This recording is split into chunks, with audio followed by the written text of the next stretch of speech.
Hi everyone, I'm Carol, and today I'm going to be showing you how to manage and measure preventive maintenance indicators.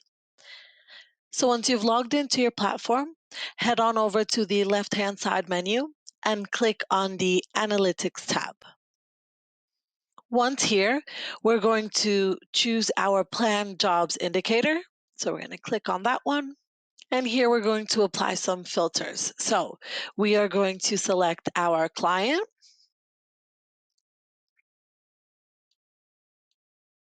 We're going to choose our building. And we can also choose the date interval in which we want to analyze our data from. Once we've applied our filters, we can now click on Filter, and we will have some predefined data pop up for us.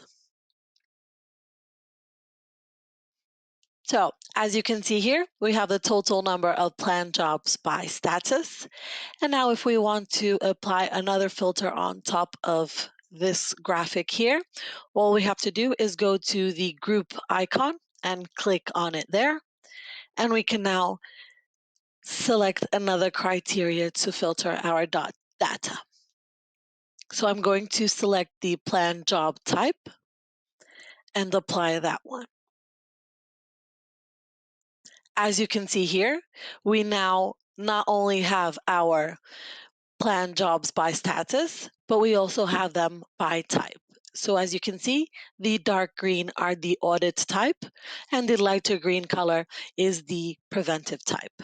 Just to bear in mind, more than 2 filters can be applied when combining information to get a new chart. But to do so, you must initially combine 2 filters and then combine these 2 with a third, and so on.